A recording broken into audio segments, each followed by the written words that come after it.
Okay, hi everyone. Welcome to Save the Date, your dating survival guide from Coffee Meets Bagel. I'm your host, Dawoon, and CMB's Chief Dating Officer. Each episode, I invite a dating expert to explore what it takes to go on better dates and ultimately find a great relationship. Have you ever felt curious about how matchmakers make matches? How do they know who their clients are going to be attracted to or who they're going to be compatible with? Today, I'm here with a 15-year veteran matchmaker, Violet Lim, who I'm super excited to have to learn the secret to matchmaking so you as a dater can apply all of our lessons to your own dating life. Violet is the co-founder and chief cupid at a premier matchmaking company, Lunch Actually Group. She was the first Asian to be certified by the Matchmaking Institute in New York City, where she now sits on the board. She's also the executive director and the principal trainer at the Matchmaking Institute of Southeast Asia, where she trains matchmakers and aspiring matchmakers from all around the world. Welcome, Violet. Hi, thanks Darwin for the awesome intro. And I see a lot of our viewers. Hi guys, nice to meet all of you. Someone actually asked if Awesome. we are sisters. No, we are not sisters. Okay. Okay. That's funny. So Violet, I'm really excited to have you. And it's not every day me or other, our CNB daters come across a matchmaker. So Yeah. my first question to you is, how did you decide to become a matchmaker? Okay. So I always tell people, right, if I say that my childhood dream is to be a matchmaker, then I'm lying to you. Yeah, because yeah, because like most Asian children, I've been like groomed by my parents to like study hard, get good grades, get a good job, and I being can a totally relate to that. yeah, and being a very obedient, like only daughter. That's exactly what I did. Right. So I actually went to law school, and then my first job was actually at the bank. Wow. However, when I was working at the bank, I saw that a lot of my colleagues were single and not dating. And to me, Mm. that was quite interesting because, like bankers being bankers, they are like eligible, they are attractive, and they meet people all the time. And I was just wondering to myself, like, why are they single? But at the same time, I have quite a number of friends who are like, getting married, getting engaged, and they are about the same age group as my friends at work. And I realized that people who, like are getting married or getting engaged, usually they met their other half at school or at university. Hmm. Yeah, so I realized that if you kind of miss that opportunity of meeting someone, it gets increasingly more difficult. It Yeah, does. yeah. And at that time, I came across the concept of lunch dating. That was like 15, 16 years ago. So it's something like very new. Nobody was doing anything like that here in Singapore or in Asia. And I thought, wow, it's a great idea because I can see how that would fit into the lifestyle of my friends who are working in the bank. So at that point, I thought to myself, like, okay, should I do this? And I've always been like the unagony of my friends. So Mm. whenever my friends have like relationship problems, they always come to me. And I remember, like, I'll be on the phone, like on one phone with the guy, and on the other phone with the girl, and trying to solve their problems. So I thought, like, maybe this is something that I can do for a living. Mm. So that was 16 years ago where I decided to quit my job and started the business with my then boyfriend, now husband. Wow, that's awesome. And then that's when you decided to start the business and then you got formally trained at the Matchmaking Institute and the Yes, whole 9 yards. That's yes, that's right. awesome. The rest is history. Yes. Right, right. I'm curious. So most of us don't come across matchmakers that often, and I think a Mm-hmm. lot of us have an idea of who matchmakers are from the media, like the Yes, show like the Indian Matchmaker. Do yes. you think media does a good job accurately portraying who matchmaker really, what they really do, or is there some kind of misconception that you want to clarify for CMB daters? Actually, like it's funny that you brought up Indian matchmaking, the show on Netflix, right? So when it came out, it was really popular, and a lot of my friends were like watching it, and they're like, "Oh my goodness, Violet, you must watch this, right?" So, so I did. So I watched it, and I was like, Oh my goodness, this is what I do on a daily basis. Oh, okay. So they did it was real. They did a good job Yeah, actually yeah. presenting. I would say, it's like, of course, like compared to like Seema, she is, I consider still like very traditional in that sense. Mm, Like, so, like mm-hmm. a lot of her systems you can see is like on paper, is on Right. files and things like that. So, of course with us, we have I would say systemized, digitalized everything, because I mean we have thousands of clients, if everything is going to be on file, like for example, I have someone called Amy, and then Amy calls up, I'll be like, sorry, which Amy is this? Right. It's just going to be very, very confusing. But the general sense of it is very similar. I would say Mm, like one of the difference as compared to what we do, as compared to like Seema, is we do not go to the home of the singers, like for okay. the consultation. Okay. Yeah, so I would say that would be like definitely one of the key difference. So what we do is that we'll meet up with the clients usually at our office, where we find out a bit more about who they are, what they are looking for. We also go very in depth. We want to find out about their value systems as well. So I guess Mm, like with Indian matchmaking, where Seema actually goes to the home, I guess that's the point, to really to find out about the family, the background, right. and things like that. Yeah. Okay, but most of the things that you base it on is based on the interview with the clients. Yes, so I would say when it comes to matching, like firstly, of course, we have to know what the client is looking for. What. However, I always tell my consultants, dating consultants, or I call them like matchmakers, or cupids, right? So Mm-hmm. I always tell them that you guys are not like waiter or waitresses. Mm, You are actually nutritionists or okay. dietitian. Yeah, Ah, I so see, I so see. so there is a big difference to that, because I mean when you are like waiter or waitress, right, you just kind of take orders, and like whatever like the client wants, you just kind of serve it, right? But when you're a nutritionist or dietitian, you actually look at what might be good for the client as well. Like of course you can not give them totally not what they want, but kind of like, okay, what is their Mm-hmm. preference, but also what might work for them, what is good for them.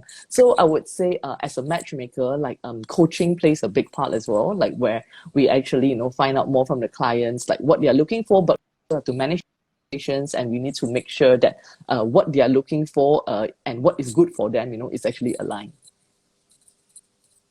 Right. That's kind of consistent with what I've heard before when I've interviewed matchmakers, that the coaching element is a really big thing. So let's Yes. really get into that. One of my goals for today's episode is that, um, people, the dater, CMB daters can take away lessons from what you do and, try to Yes. apply it on, on their own. And Yes. so we both know that predicting love is extremely, extremely difficult. Yes. And so what could you kind of get into more details in terms of the science, the art and science of matchmaking as a matchmaker? Yeah, for sure. So I think something that sometimes people get very confused about is that they are like, oh, I'm an introvert, so should I only date an extrovert? Like, so they are very I would say focused on the concept of opposites attract.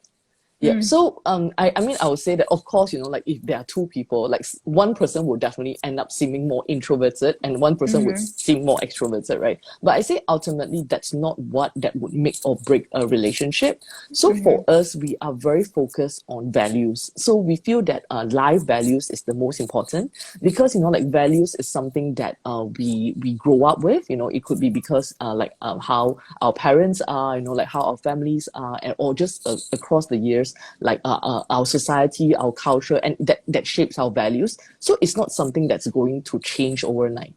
mm-hmm, So as a mm-hmm. result, when we are doing that consultation or that profiling with our client, we really focus on knowing, what their value system is, when it comes to, for example, like finance, when it comes to like religion, when it comes to like even their life aspiration. So I mean, like for example, there are some people like they are what I call like self-improvement junkies. Like Mm-hmm. they are Mm-hmm. Me. constantly want yeah, me too, yeah.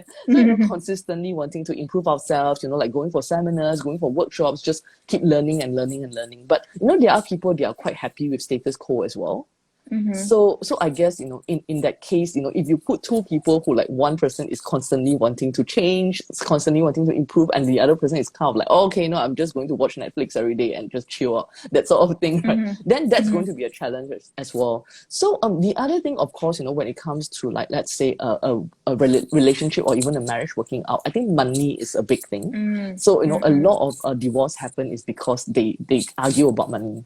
So Mm-hmm. similarly, we also want to see whether they have similar values when it comes to money. Mm-hmm. Yeah, and family values as well. So Yeah. like, there are some people who, like, they are very, very close to their family, and they kind of, like, they have to see their family every day or every week. And then there are people who are kind of like, oh, I am happy not seeing my family ever, or like maybe once in 3 years. So Right. again, that would be a challenge if they cannot kind of see each other's point of view.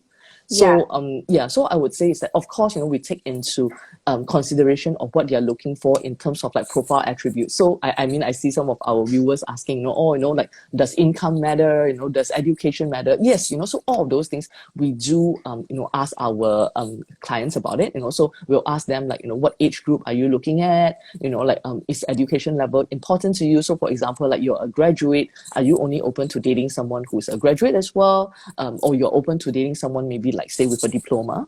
Of course, we ask about height as well, like, Yeah. because especially for girls, height is a big thing. Yeah, so it's very interesting in the sense that girls, like, no matter whether they are like 1.5 or like they are Yeah. 1.65, everybody wants a guy who is like 1.75 and above. And Wait, 1.75, you mean like 175 centimeter. yes, That's about yes, like that's right. 5'10", I think. Yeah, to Yeah, translate yeah. to. Yeah, so because we are in Asia, and I always tell them, like, I say the average height of, like, Asian man, like, it's about 1.71, right?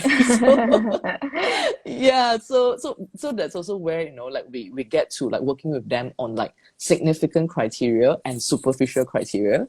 So Yeah. like, superficial criteria would be things like, what we talked about just now, for example, like maybe income level, maybe in terms of, like, height, in terms of education level. So I mean, of course, all of these are, like, great to have, like, so I always tell clients that I say, okay, this is like bonuses, is great to have, but what we want clients to really be focusing on would be on significant criteria. So, like, things that So would like the actually, values yes, things that that you would mentioned. actually make or break a relationship. Because I always tell them, I say, whether he is 1.75 or he's 1.7, like, it has no correlation on whether he Mm-hmm. would be a good boyfriend or good husband or good father, right? So I Mm-hmm. think, we really want to help them to focus on, like, significant criteria, like similar value system, similar life goals, or even, like, the person's personality, like the person, like, characteristics that would actually help to, contribute to making a relationship work. Mm-hmm. What I heard, and how I kind of sometimes categorize things is when it comes to value system and the significant ones that you mentioned, really kind of speaks to compatibility, like how compatible am I with this person long term. Yeah. And then I think what you kind of labeled as like quote unquote superficial seems to be more, have to do with attraction. Like Yes. sometimes I think we feel more attracted to, or we think we are more attracted to people of certain height or education or whatever categories that we might Yes. have. Yeah. Would you say that's accurate description of what I heard? Yeah, totally. Yeah. Yeah. So I think that is the challenge, I think, for singles as well, and we totally get it. Because, like, you can find someone that's like 100% compatible with them, in terms of, like, significant criteria, right? But if there's no attraction, that's not going to Yeah. work as well. Yeah. Yeah. Attraction is really important. I mean, in fact, Yes. everything starts with attraction, right? Like, Yes, if you yes. don't have initial attraction, then you're not even going to spend enough time to find out Yes. if this person is compatible or not. So I do think everything starts with attraction. Yes. Even though it in the long term may not matter, Yes. but it begins with attraction. So it is quite significant part of dating, Yes. I would say, right? Yes, that's right. So, but anything, just want to share, like, something that we do, which is would come as quite a shock to, like, maybe our viewers now. We actually arrange blind dates. So Oh, okay. Yeah, so it's really, like very different obviously from like this time and age, right? Like where we are all very comfortable with apps, and like the first thing that we see is actually the photo. Yeah, but what Interesting. yeah, so what we do is we are actually very focused on, like I say, people who come to us, they are serious minded. They are looking to. I always say that people who come to us, they are not looking for like just a girlfriend or a boyfriend, or even like maybe something that's short term. Usually Mm. they come to us is because they are looking to settle down. I mean, not immediately, but at least that's something in their like short to medium like time frame. That's Yeah. great because 91% of CMB daters are looking for long-term relationship. Yes, exactly. So when we talk to them, we say that like we want you to focus on like the entire experience of meeting the person, and not just like the photo itself. Because I mean I feel that sometimes some people are more photogenic than others. So so like sometimes people might just like say no. Like let's say if I show them a photo, they might just say no, even though like because we have met up with both parties, like we understand their life values, we understand where they are coming from, and it's actually a fantastic match if they were to just meet up with each other, and we are very convinced that they will actually like each other. So that's something that we do differently in that sense, and Mm. we have continued to, I would say, hold on to this, even though like people do ask us, it's like, what if I don't like the person, right? Like, so Right. we say we understand, but like we'll tell them also the facts, in the sense that we have actually arranged more than like 140,000 dates in the last decade or so, and 85% of these dates have been rated as good to excellent by our clients. Mm. So we Mm-hmm. also like match accordingly. Like we don't want like our clients to go there and get a shock of their life as well. So Yeah, so yeah, yeah, I would yeah. say like that's how we kind of like de-emphasize just on looks, but helping our clients to really have that I would say holistic assessment of each other, because when you see each other, like it's different, like the charisma, like how the person is. Yeah. Right. That reminds me of one of the most common dating tips that I give, which is that when you come across a profile where you're like, oh, I'm not really sure, I always tell daters to just say yes, because Yes. attraction is something that is very difficult to predict. In Yep. fact, there has been so many studies, as I'm sure you know, that have tried to predict attraction, and Yep. they just really could not. Yep. And so, even though we may think that I know who I'm going to feel attracted to, Yep. really, Yep. it's not, it's very rare that we're able Yep. to do that accurately. And Yep. so if you're kind of feeling like 50-50, I'm not really sure, just meet up because Yep. you just never know. For the exact reasons that you mentioned, we don't go for blind date because Yep. there are a number of people who are like, okay, I still need to Yeah. see. But Yep. I Yep. totally get the philosophy behind that. That's really interesting. Yes. Um, One other question I wanted to ask, when it comes to, what matters in a long-term relationship, Yep. we have this thing called CMB Date Lab where we survey our daters to understand really how they approach dating. And in the Yep. past, we've asked the question, what are the three things that make a relationship great? And the Mm-hmm. top answers that came up were trust, respect, interest, and humor. Mm. Very, very, particular choices. So I was wondering, are these the right thing that we should be looking for in a relationship in your mind? Mm, I think trust for sure is a big thing. I think in any relationship, like not just like romantic relationship, like with any relationship, trust is really important. And if there's no trust, then obviously it's not going to work. Like I mean, we have heard stories that like because there's no trust, and like two parties, like maybe the girl constantly think that, oh, the guy's going to cheat on me, and then like she constantly like keep calling him or stalking him, like that's not going to help a relationship, right? So for sure, respect is a big thing for sure. But I just want to point out something that's really interesting as well, because for women, like what they are looking for is love. So they are looking for like unconditional love. Yeah. Mm. However, for men, they are actually looking for unconditional respect. Hmm. Okay. Yeah. Is And generally what you found. yeah, actually, I mean that there are research done on this as well. So I think sometimes men and women they don't get this. So they kind of think that, I mean, for example, like let's say for a woman, like because we want unconditional love, so we feel that like men want unconditional love as well. But actually, respect is very important to a guy. Yeah, so Mm. why sometimes relationship like disintegrate, right? Is because the men feel disrespected. But Oh. yeah, Mm-hmm. but the woman didn't see that. The woman kind of see that, but I love you, right? But for him, what he really needs is actually respect.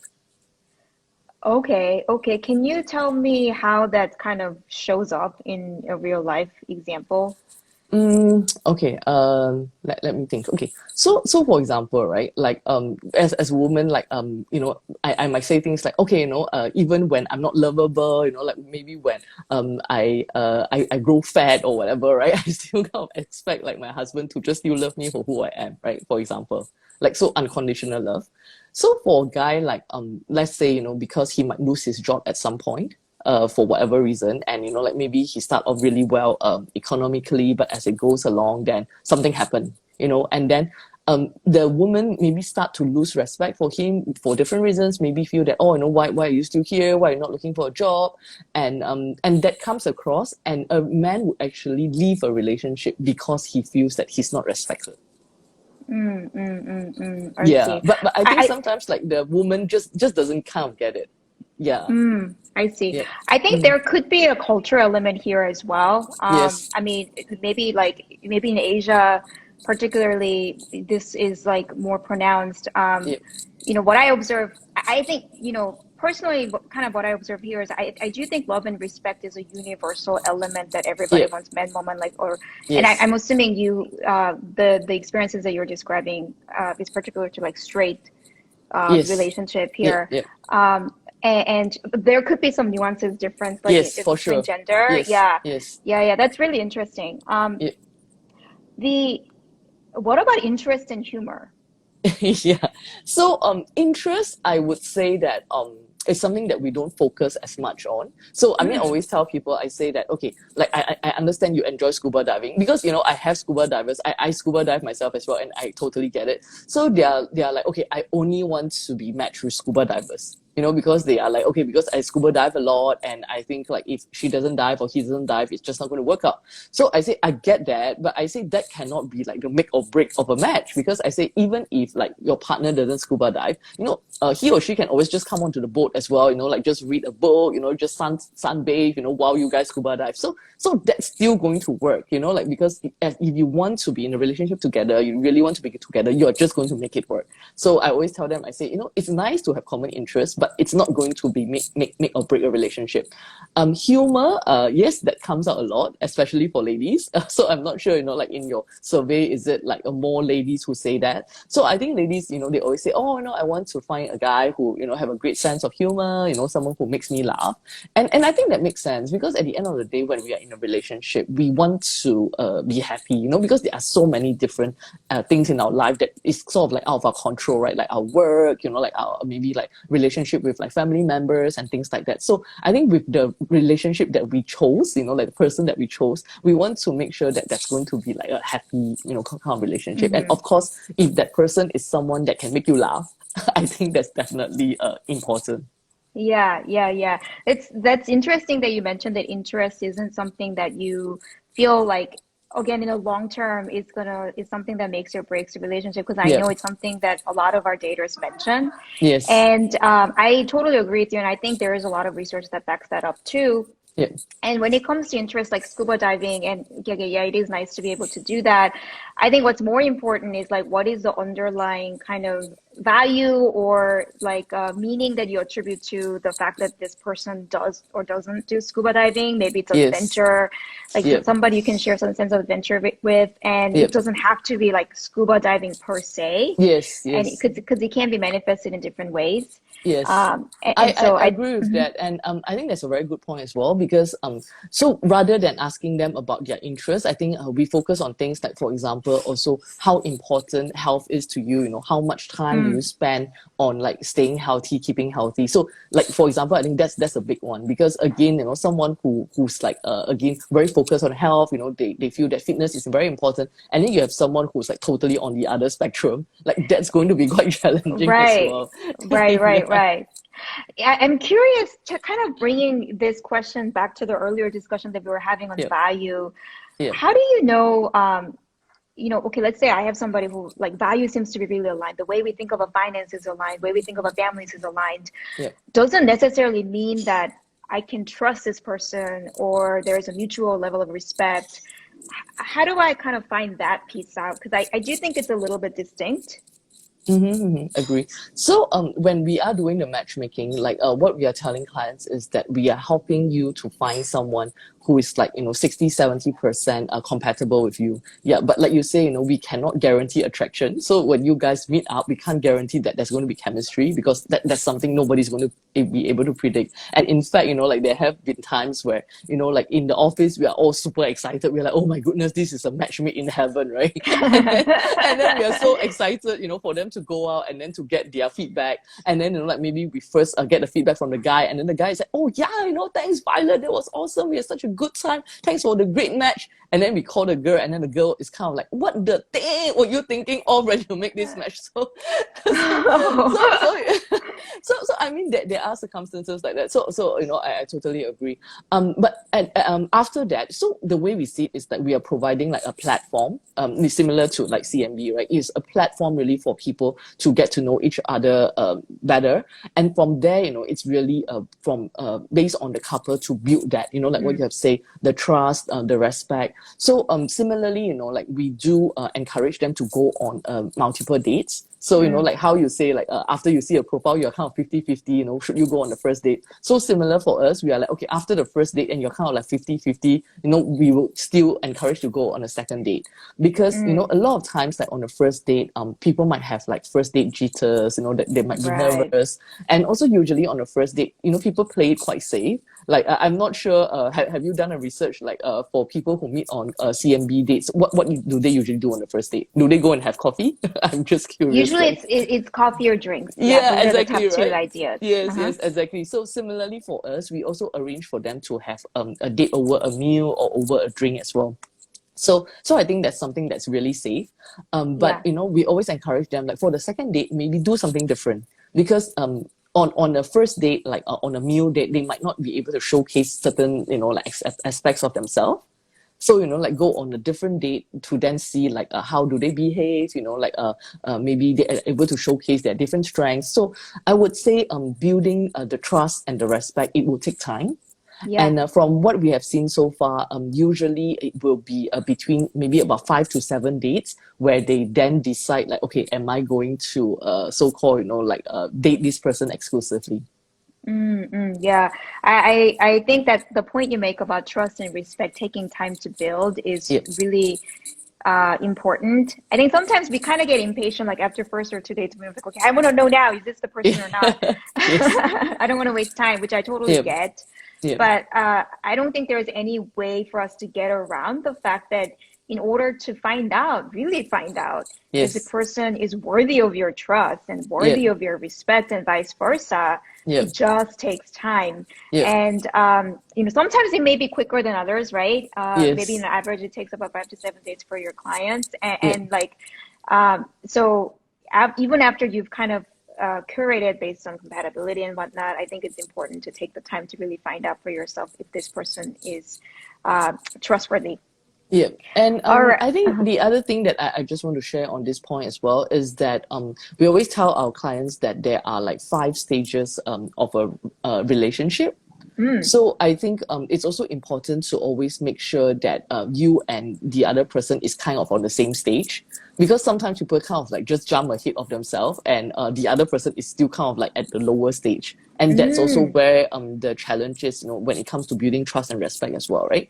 So like the first stage is really about attraction, like as you mentioned just now, obviously, there needs to be attraction for it to get anywhere. So like attraction, and then the next is like getting to know each other better. Yeah. Right. So that's really where like probably the first couple of dates, right? And then the next part is like where you want to be exclusive. So that's where you kind of like decide, okay, we're just going to kind of see each other only, and then the 4th stage would be like intimacy. So intimacy is not just physical, it's emotional intimacy as well. Like, so really like sharing like your top 5%, bottom 5% with this person, like things that you usually might not be telling others as well, right? That's also where the trust is built. And the 5th level is like engagement. So meaning Mm. like you're ready to really, Commit. commit exactly, probably into a marriage and things like that. So the challenge sometimes is that people like think that the relationship is at a certain stage, but they don't Mm. check with the other person, Mm. right? And then they kind of assume, they kind of assume like, oh, because we have been intimate, like as a result, that means we're at stage 4. But maybe in this person's mind, that's stage 4. But for the other person, it could just be getting to know you. Right, right, right, right. Yeah, so I think it's really important to be checking in constantly to make sure that you guys are moving at the same speed. And like, let's say you are kind of like going a bit ahead of yourself, or ahead of this relationship. It kind of it's good to kind of slow down. Yeah. Yeah, yeah. That's a really good point. And actually, that leads us to a super great transition to the questions from the audience section. Yes. And I was mentioning to Violet earlier in the before we got on the show, we got a ton of really great questions Yeah. that people wanted to ask matchmaker. So let's talk about the stage thing, which is really interesting. And I Yeah. think I agree with you. It's very important that both of you are kind of on the same stage, Yeah. but probably because we're different people from Yeah. very different backgrounds, Yeah. the likelihood is that we're not going to be. And Yeah. the check-in conversation, okay, I want to check in, but it could feel a little awkward, Yeah. right? Like, okay, I'm ready to be engaged. Like, are you? So how can you tell us more about that? How do we check in? Yeah, so I think, yeah, obviously it's going to be quite weird, right? Like you're in the middle of like a date and suddenly you're like, oh, where are we? Like that, people call it like, they say, oh, are you having the conversation? Have you had the Yeah, conversation? That exactly. sort of thing, Uh-huh. right? And I think usually, again, like, usually it's kind of like the girls like usually would have that conversation with their girlfriends, and then they'll kind of like, oh, so where are you guys at now? Are you guys like exclusive?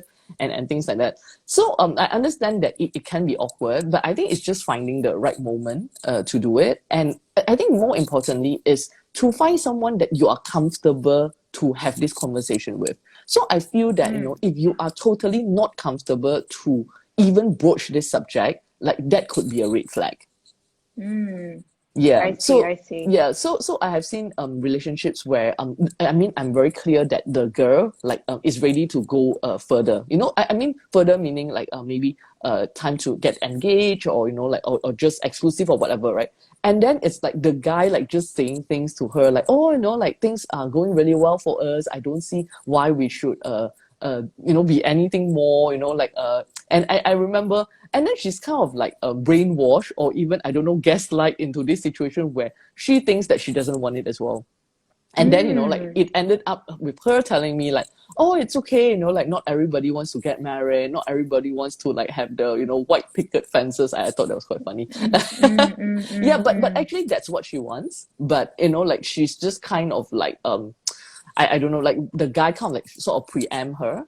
So I feel that's clearly like not the right relationship, or clearly not the right guy.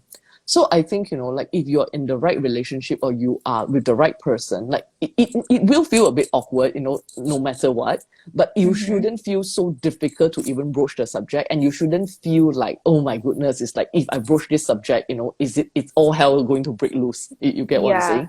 Yeah. yeah, So yeah. just from my personal experience, it's like, of course, when I first brought it up, like maybe, like my then boyfriend, now husband, he might be like, oh, okay, like maybe I've not really thought about it. Yeah, Yeah. because the truth is, guys usually don't think about these kind of things. So for all the girls who are watching this, right, I just want to say is that a lot of the shows, a lot of the Hollywood movies, or now maybe Korean dramas, it's like always like the guy like making the first move, right? It's always like the guy like, oh, buying the ring on their own, and like making that whole big gesture and doing the proposal. But that's not usually the case. The case is usually there had been a conversation before, and that conversation is usually initiated by the girl. And in Mm, fact, they have done a research in US. Like I read this from a book which is called I can't remember the exact name now, but this guy actually he did a research by sending people to be outside your registry of marriage. I don't know, you call it town hall or whatever. Like that's where people mm-hmm. register their marriage, and he sent people to be surveying all these couples that come out. And then he just kind of asked the couple like, okay, so for you guys, who actually initiated the kind of like a marriage talk? And it's like a high percentage. It's like 80 over percent is initiated by the woman. Mm. Yeah, so I think it's important for girls to realize that it doesn't just happen. Like someone needs to be initiating, and actually, in most relationship, it is initiated by the girl. Oh, that's interesting. Um, well, it's probably like whoever is like wanting to move the relationship forward, Yeah, whether it's girl or guys, like yeah, would be initiating, right? And yeah, I don't think we should be constrained by our yeah. own gender identity as to who needs Yes, to do what. yes, yes, It's whenever if you feel compelled to want to know yeah, or want to move the relationship, then you probably should be the one who bring it up. yes, And so uh, yeah, that's interesting. And going back to how like, okay, so how do we have this conversation? If you feel extremely uncomfortable bringing it up, then maybe if this isn't the right person. yeah, I think I agree with you to a certain extent. I think there are cases where some people are just extremely like maybe they haven't practiced. yeah, But maybe we're just nervous. yeah, And so, I want to make sure that if you feel that way, maybe it's the case where the other person isn't the right person.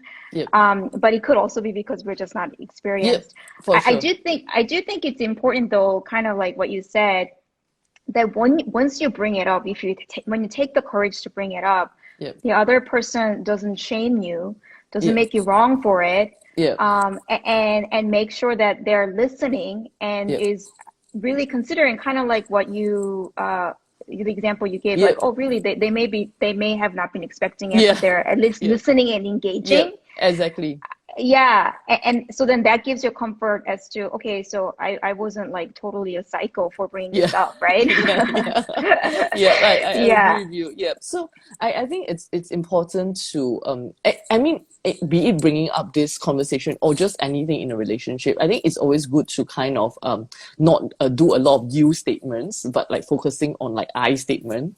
mm, Yeah, so like just sharing like, okay, why are you bringing this up? Like, you sharing your emotions. And of course, like if you're in the right relationship, you're with the right person, that person would be I would say very invested in your emotions. This person wants to make you happy, this person wants to see you smile, right? So, yeah, like obviously, if you bring it up and then the person could be like, wow, yes, this is something that I've been wanting to talk to you as well. That's yeah, great, yeah, right? Yeah. Or if the person kind of like, wow, I totally didn't see this coming, and it's okay, right? But I think it's really more about how the person react. Like, right, yeah, yeah, so yeah, I totally agree with you. If the person start like shaming you or like kind of like right, brushing it off, or like, then you're like, okay, there's something wrong here, right? Like, why is this yeah, person doing this? Because obviously I already brought it up. I'm like being vulnerable about it, like right, I'm like sharing my feelings, and this person kind of just brushed me off. Like, does this yeah, person really care about me? So I mean, from right. there, like, it doesn't need to be into a full blown like, oh, when are we going to get married, right? I mean, whoa, like, if the person is not ready, the person is just going to be super freaked out. But I think at least it's important to put your intentions out there. And I think that's really important, because I always share with singers as well. It's like you need to make your intentions clear at some point. I mean, definitely, maybe not too early, because you might just scare the person off. But I think at some point, and if the other person's intention is totally different from yours, then you need to ascertain at that point, like, what do you want? Are you happy to just go with their intentions? I mean, yeah, some people are, right? But you think no, then you need to decide for yourself what you're going to do then. Like, you have shared your intentions, and then you kind of see how they respond to it. And maybe they are just not ready, they're not never thought about it, but they are willing to compromise, work out a timeline that is comfortable for each other. And that's great. Yeah. And of course, like, you need to kind of stick to the timeline as well, because I have seen Yeah. ladies that ladies who come to us, and they have just come out of, like, I don't know, like a 7 years relationship, a 9 years relationship, and yeah, and then they broke up. And then what happened there, when they share their story, is usually like the guy would say, oh, let's wait till, I'm more financially stable, like, let's wait till, like, I have money to, like, get a house, things like that. And they just keep pushing the timeline again and again and again. And eventually, like, they have just wasted, like, their entire youth on this guy. Mm, So, I think it's important that I always say that it's important that as much as we love the other person and we want to support their dreams, their goals and aspirations, but it's more important that we need to love ourselves as well. And mm-hmm, I think mm-hmm. sometimes it's important we need to love ourselves more, and and that's why, like setting boundaries and like having like deadlines is really important. Yeah, I think that's such a great point. What about and this is I think this is kind of all related to what we've been talking about. Yeah. If your date is unsure, even after talking to you for 2 to 3 months, should you give it more time? And there actually was a lot of this kind of line of questions, like exclusive but not, DTR after 7 months. Is that bad? Or like, like I'm here, but like the other person's not here. Like, what do I do? Hmm. Um, I would say it takes time for some people. I have seen relationships that they are still kind of dating, but not exclusive after a couple of months. But I also have seen relationships, so we talk about the 5 stages of relationship just now, right? So some people they move through that 5 stages really quickly. Like in 3 months, that's it, they are married, engaged, whatever, right? But I also have seen people like kind of move through that 5 stages, like maybe across a couple of years. So I think there's no right or wrong answer to that. It really depends on that relationship and that couple. But I think same thing, it really circles back to how you feel, like the person who's asking this question. If you are really you really like this person, you are willing to, spend a bit of time, like just waiting for this person to be sure. Yes, then go ahead. But like, let's say you just feel that, okay, that's it, like, I think I don't have the time, whatever reason, I need to move on, then do that. I think you need to go with what feels good for you and what feels comfortable for you. Or like I say, maybe sometimes it's good to just put up some boundaries. It's good to put a deadline. And, Hmm. like if the other person is still not sure and then you're like, okay, fine, like why not we just kind of be open to dating other people? And I Hmm. think sometimes some people just kind of need a bit of like pressure or push because at Hmm. one point they might be thinking like, oh, it doesn't matter, I can just take my time and this person is still going to be there. But once they Yeah. start to realize that, oh wow, okay, like the tables are turned, like I'm not sure, but now like this person is not going to just wait there at the sideline any longer, right? They are also going to be actively dating other people as well. That might make them realize that they really like you and they don't want you to be doing that. Right, right, right. And I think it's kind of goes back to what you were saying about making sure that you let the other person know of your intention, right? Yes. Yep.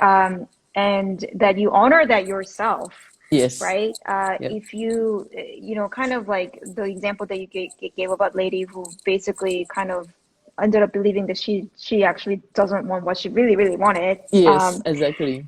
Yeah, and even for myself, I had an experience where I was dating somebody who didn't want to be in a relationship, and at first, I really liked him. So kind of like you said, I told myself, you know what, I'm just gonna be okay with this. Yep. Even if it's not exclusive, I'm just gonna be in an open relationship. I'm gonna explore other people too. And then that went on for 3 months, and I told myself, okay, but after 3 months, I'm gonna reassess. And when the 3 months mark came, I found myself feeling more and more uncomfortable Yep. with the arrangement. And Yep. at that point, I was like, I'm gonna draw the line here. So, Yep. are you now ready, or are you not? And the person was not ready. Yep. Sadly, I was very much heartbroken. But Yep. at that time, you have to kind of move on, right? Because Yep. I have to honor my own my own intention and Yep. my desire, and this Yep. person was not going to fulfill that. And Yep. so it was painful at the time, but I was really, really glad that I moved on. Because right afterwards, I met my current partner. So, Yay! so that was really great. And I Okay. think that's so important. I mean, again, like to all our viewers out there who's watching this, right? I totally agree with what Darwin have said because I think when we are in a relationship and then like we break up and then our heart gets broken, at that point, we usually think it's the end of the world. We are like, oh my goodness, I'll never meet another person like this. Like why did I break up? Why don't I just stay on? Why don't I hang on? Like we have all of these questions. But the truth is, like from all of our experiences, like Darwin's experience, like my experience, you just end up finding someone better. So you so you might not see it at that point, but once you get over the heartbreak, once you just like you're okay, you start meeting people, and you're like, yeah, I know what was I thinking then. Yeah. Right. Yeah, yeah, totally. I mean, if you say that you want long-term relationship, then you have to act in consistency with that. Otherwise, it's not going to happen. Yeah. Um, okay, so I'm gonna see. We're almost out of time. I'm gonna see if I can maybe pick one live question. Um, okay. All right, this one. What are some good first messages that tend to get more responses? Okay, so definitely not hi, hello, how are you? Because I mean, like people get tons of that, and it's just and I mean also not things like, oh hi, you look so cute, like okay, yeah, so I would say that both ways. Okay, so like let's say you're on an app. I assume you definitely will be on CMB, and I definitely recommend CMB as well as a matchmaker. So it's like you're on an app. Like give people what I would say clickbaits, right? For things that they can talk to you about. So, be it like your profile photo, be it like what you're writing in your profile. Like, okay, rather than just saying that, okay, I love traveling, which a lot of people do, right? So, don't just say that. Say that, oh, like my last trip to Iceland was like totally eye-opening, like it was so peaceful. I really love blah, blah, blah. Or like, say things like, my next trip, I'm looking forward to go to Japan, because, I've always been fascinated by blah, blah, blah. Or like, if you are also a traveler yourself, like, what is the most amazing destination that you have been, or like, do you have any suggestion for where I could go next? So provide opportunities for people to be able to like just text you something interesting, right? So, okay, back to this question. So, when you're looking at the person's profile, when you're looking at the photo, say things like that, oh, I see that you have been to Iceland, I've never been there. Like, tell me more about it. What do you really like about it? So it just Mhm. becomes something really casual. It becomes like, a friend getting to know each other. And, the person replying to you doesn't need to feel like, oh my goodness, the person just called me a cutie. Like, what should I say? Right, right, right. I 100% agree with that tip. And if I were to add, I think sometimes we forget what the experience of dating app is like for other people. I mean, it's probably similar to what we're doing, which is sometimes it gets tiring, right, to Yeah. send messages and read messages. And Yes. so what actually perks you up is Yeah. what's going to work for the other person. And I think asking question, being really specific Yeah. about instead of I like traveling, well, like where, right? Yeah. I really like sharing about something about yourself Yeah. because that is a unique information that they've never heard before because they never matched with you before, right? Yes. And so the more unique thing about yourself that you can share, which is why, Viola, you're saying that going to specific, Yeah. they've never heard that before, Yeah. right? So I think that's what makes it interesting. So Yeah. that probably is a good first message, and something for you to think about. Yeah. All right. Thank you so much, Violet. I have a final question I ask Yeah. every Save the Date guest. Mm-hmm. What is the best dating advice you've ever received? Okay, I just want to say the worst dating advice. I know this is very bad, but I mean, as a matchmaker, I always feel that be yourself is a very bad dating advice. Okay. Okay, so Well, I'll why try. okay, I would say it's like really be the best version of yourself, because like how when we go on a in job interview, right, we will prepare, we will actually put on our best foot. I think that's very important to do that on the first date as well. Like like Mm. I always tell clients, I say, please don't just like yes, you feel very comfortable in your pajamas, but please don't go to your first date in your pajamas, obviously, right? Yeah. Yeah. Okay, let me think. I would say best You know, dating I advice. think Yeah. on that note, Yeah. we were laughing about it, but I think what you're saying really is like, of course, ultimately we want to show and be seen for who we really are, Yeah. but like, in the very beginning, that's not going to happen really, right? Like, Yes. on a first Yes. date, right? Yeah. And you're going to be jittered, you're going to be nervous and whatever else. Yeah. And so be prepared. Like Yes. if you're prepared, you're actually going to be more of yourself because you're not thinking Yes. about a gazillion other things. What do I say and whatever, how Yeah. do I look and whatever else. Yeah. And so I think, sometimes I get asked like, okay, then am I not faking? But you're not really faking. You're not Yeah. like artificially creating somebody who's not you. I Yes. think preparation really actually helps you show up more as yourself, on Yes. particularly on the first few dates. Yes. Yeah. Right? Yeah.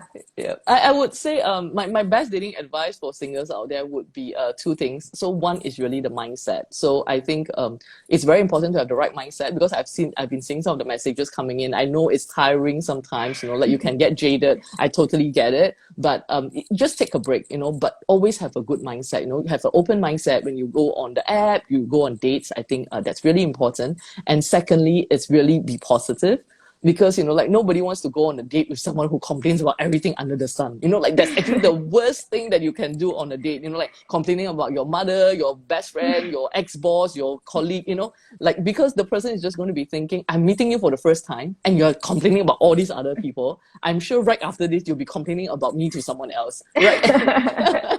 True. Yeah, so I would say, hang in there, like the journey, it might not be easy, but the destination is definitely worth it. So I just want to, like wish all of you guys the best, in your dating journey, like continue to keep an open mind, be positive. And I do see quite a lot of people who say that, oh, no, I wish I can talk to Violet more and get her advice. So, like feel free to follow me on IG, like I do like ask a matchmaker and kind of question, and I'd be happy to answer any questions for you with regards to love, dating, relationships. Yeah. Great, great. And people can find you at Violet Lim, right? On Yes, that's right. Instagram.